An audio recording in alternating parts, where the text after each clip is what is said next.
Shalom aleihim bisem Yesua Hamasiah. Salam sejahtera di dalam nama Tuhan Yesus Kristus. Saya Pendeta Henry Tandianta MPS.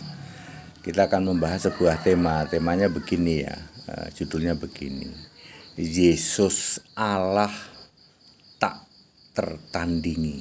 Ya. Yesus itu adalah Allah dari segala Allah, ya, tak tertandingi. Itu bahasa Indonesia Timurnya sing ngadalawan gitu ya. Yesus Allah tak tertandingi sing ngadalawan ya. Bapak Ibu Saudara, cepat saja ya. Yesus Allah itu bukan Allah sembarang Allah, Saudara. Ya. Bukan Allah-alahan, bukan Allah yang bukan-bukan. Jadi Yesus Allah itu Allah yang tak tertandingi sing ngadalawan. Setidak-tidaknya beberapa alasan berikut ini. 1. Yesus itu Allah yang punya nama di seluruh jagat raya, di dalam segala abad, segala peradaban manusia ya. Satu-satunya Allah yang punya nama itu cuman Yesus Kristus. Saudara boleh cek di semua ya. Di dalam 1 Petrus 4 ayat 16 ya, sebagai orang Kristen ya, harus memuliakan Allah dalam nama Kristus itu. Nama Kristus adalah Yesus. Satu-satunya Allah yang punya nama adalah Yesus. Ya, sing ada lawan. Enggak bisa Anda banding-bandingkan ya. Tidak bisa dibandingkan ya. Ya, tidak tertandingi ya. Yesus sebagai satu-satunya Allah yang punya nama ya. Karena di seluruh jagat raya tidak ada Allah yang punya nama. Yudas 1 ayat 25, Allah yang esa, juru selamat, Tuhan punya nama Yesus Kristus. Itu yang pertama, tidak akan tertandingi. Anda cari dimanapun juga, tidak pernah ada Allah yang punya nama selain Yesus Kristus. Yang kedua ya, adalah Alfa Omega, yang awal yang akhir. Ini tidak ada di seluruh jagat raya ini, tidak ada Allah yang awal yang akhir. Artinya sebelum segala sesuatu ada, yang awal itu adalah Allah. Di dalam Kolose 1 ayat 17, Ia sudah ada sebelum segala sesuatu ada.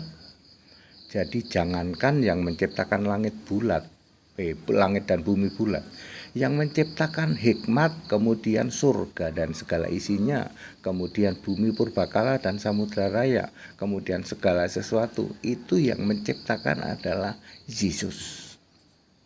Ya, Allah lain mungkin hanya sampai penciptaan, katanya mengklaim penciptaan langit bumi ya. Langit bumi yang satu diklaim dicipta oleh sekian banyak Allah. Ya, mungkin saja mereka menciptakan langit bumi yang lonjong atau oval atau gepeng atau datar. Tetapi langit dan bumi bulat adalah diciptakan oleh Yesus Kristus. Itu yang sing ada lawan tak tertandingi ya. Sing ada lawan tak tertandingi, bahwa Yesus adalah Allah dari yang awal sampai yang akhir nanti disembah di surga. Ya, Yudas 1 ayat 25 juga ya, yang mengatakan bahwa Allah yang esa adalah Yesus Kristus dari kapan? Sebelum segala abad, sekarang sampai selama-lamanya. Itu poin yang kedua. Nah, poin yang ketiga ya adalah satu roh mahadir ya. Ya, ini juga sing ada lawan ya, di seluruh jagat raya ini ya. Yang ngaku Allahnya satu banyak, yang ngaku satu banyak ya, tetapi tidak roh. Satu-satunya Allah yang satu dan roh adalah Yesus ya. Di dalam Yohanes 4 ayat 24, Yesus itu, Allah itu roh. Yesus adalah roh itu ya, roh Allah, Roh Kudus adalah Yesus itu ya. dari sebelum segala abad, bukan cuma dari kemarin, besok atau lusa, tetapi dari sebelum segala abad, sekarang sampai selama-lamanya ya.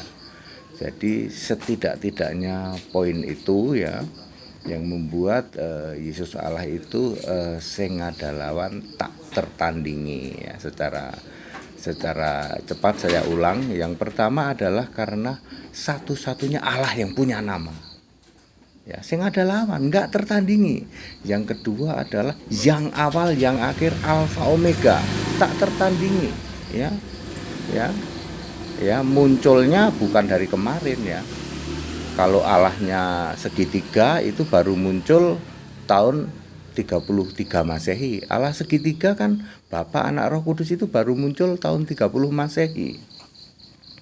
Ya, Tritunggal Maha Kudus, Allah segitiga itu baru muncul 30 Masehi. Lah sebelumnya Allahnya siapa? Enggak tahu. Ya. Tetapi kalau Yesus tidak. Yesus itu sejak sebelum segala abad, sejak yang awal ya. Banyak juga yang ngaku Allah munculnya mungkin abad ke-5, abad ke-6, abad ke-7 atau abad keberapa ya, baru muncul Allah. Allah mereka yang ngaku Allah ya. Nggak bisa dibandingkan sing ada lawan dengan Yesus. Sebagai Allah itu sejak sebelum segala abad, sejak yang awal, sebelum segala sesuatu ada. Kemudian yang poin nomor 3 adalah Allah yang esa, yang satu, tapi roh. banyak yang mengaku sebagai Allah tapi pribadi, tapi hakikat, tapi zat ya. Di jagat raya ini satu-satunya Allah yang roh adalah Yesus. Sing ada lawan, tak tertandingi ya, saudara-saudara ya. Bagi Anda yang belum paham ini pasti tepuk jidat. Kan Yesus baru muncul itu tahun 1 Masehi itu Pak. Ya kami maklum Anda nggak paham. Kalau Anda paham Anda sudah jadi Kristen. Yang mengatakan Yesus baru muncul 1 Masehi ya udah ke laut aja ya Anda ya. Yesus sebagai Allah itu dari sejak sebelum segala abad ya, sebelum segala sesuatu ada, ia sudah ada, dan Allah itu sudah memakai nama Yesus ya. Roma 16 ayat 25 ya. Ya rahasia Allah ya. Ya, keputusan rahasia Allah yaitu tentang nama Allah didiamkan selama berabad-abad, lalu mulai dinyatakan di dalam kitab para nabi ayat 26 yaitu Yahweh. Yahweh itu sudah mulai dinyatakan nama sebutan untuk Allah, tetapi nama yang sesungguhnya, the real name Allah, baru dinyatakan ketika Yesus sudah lahir, namanya Yesus. Maka di surga Allah namanya Yesus, di bumi manusia Allah yang menjadi manusia namanya Yesus ya. Maka Lukas 2 ayat 11, hari ini telah lahir Allah di kota Daud. Pak, ayatnya enggak gitu Pak. Lukas 2 ayat 11, hari ini telah lahir Allah di kota Daud. Kan Allah menjadi manusia toh. Makanya kalimatnya hari ini telah lahir Allah di kota Daud. Ayatnya enggak gitu Pak. Iya, kata Allah kamu ganti dengan juru selamat Kristus Tuhan, itu kan Allah. Jadi Lukas 2 ayat 11 dibacanya begini dong. Hari ini telah lahir bagimu Allah di kota Daud. Mudah dimengerti Pak, mudah. Tetapi Allah itu kalian ganti menjadi hari ini telah lahir bagimu juru selamat Kristus Tuhan di kota Daud. Juru selamat Kristus Tuhan itu Allah. Ya. Clear, mudah tuh dipahami. Hari ini telah lahir bagimu Allah di kota Daud. Itu Lukas 2 ayat 11. Anda yang selama ini masih bingung, nanyanya ke HTD, 1 menit selesai, simple ya. Nggak pernah ada yang jelasin begitu Pak. Pantesan kita bingung melulu lah ya. Ya kalian pelajari teologi. Ya Allah segitiga melulu ya. Enggak. Clear, Yesus Kristus Allah tak tertandingi, sing ada lawan. Tapi kalau Allah segitiga jadi bahan olok-olokan. Kalau Yesus itu Allah yang tak tertandingi, sing ada lawan. Tapi kalau Allah segitiga jadi bahan olok-olokan. Nah, begitu ya. Allah segitiga itu Allah-alahan, Allah yang bukan-bukan. Allah segitiga itu 100% iblis. Ya. Ya. Allah segitiga itu bukan Allah. Allah segitiga itu Allah-alahan, Allah yang bukan-bukan 100%. Allah segitiga itu iblis. Segala hormat kemuliaan untuk Yesus Kristus, satu-satunya Allah yang benar, Allah penuh hikmat, Allah segala masa sebelum segala abad, sekarang sampai selama-lamanya. Haleluya. Amin.